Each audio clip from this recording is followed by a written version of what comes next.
Freya est en avance. 11 minutes avant l'heure, avant que la sonnerie ne sonne, avant qu'elle ait son rendez-vous. Freya est partie plus tôt. Elle voulait éviter la foule des sorties de cours l'heure de pointe après le travail. Freya n'est plus qu'à quelques mètres de la salle d'attente, du hall d'accueil. 11 pas, avant d'arriver, avant qu'il ne soit l'heure, avant qu'elle ne revoie ses autres femmes. Freya porte un short en jean usé, sa robe préférée et un long gilet gris cosy.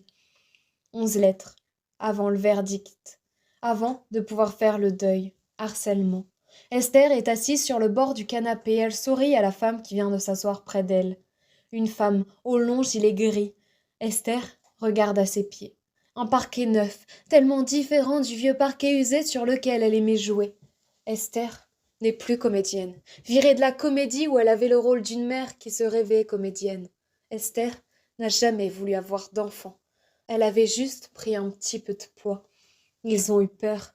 Esther s'est battue pour avoir une place dans ce milieu et en une fraction de seconde, elle n'avait plus rien. Discrimination.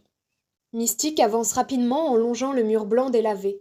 Une marche fébrilement soutenue qui trahit son apparence de femme sûre d'elle.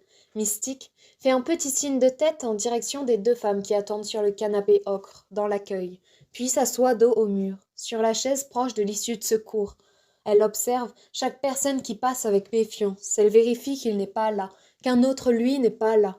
Mystique tient entre ses mains un livre sans titre sur ses genoux, pour éviter qu'elle ne tremble. Emprise.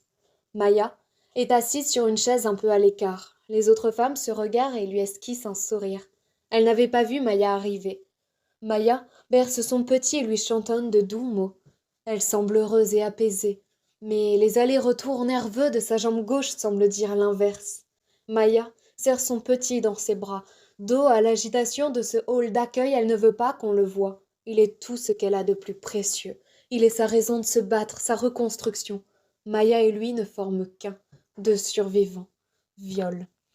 Eda marche tranquillement mais regarde avec profondeur chaque personne qu'elle croise dans ce couloir avant d'arriver dans le hall.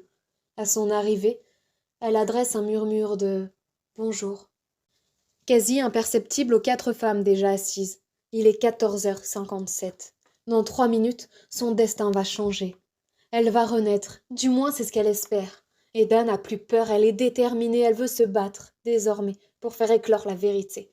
Eda n'a plus rien à perdre, elle veut simplement se retrouver. Manipulation. 15 heures. Le procès va commencer, elles entrent dans cette grande salle imposante dont chaque morceau de la pièce est imprégné d'histoire et de témoignages. Rituel de guérison, pour ne plus survivre mais vivre, renaître de leurs cendres en hommage à leurs ancêtres, nos sorcières. Freya danse autour des flammes, Esther joue de la harpe assise sur les racines d'un arbre, Mystique chante à cœur ouvert, Maya déambule avec son petit être, Eda joue du tambour, la guerre est terminée, elles ont vaincu.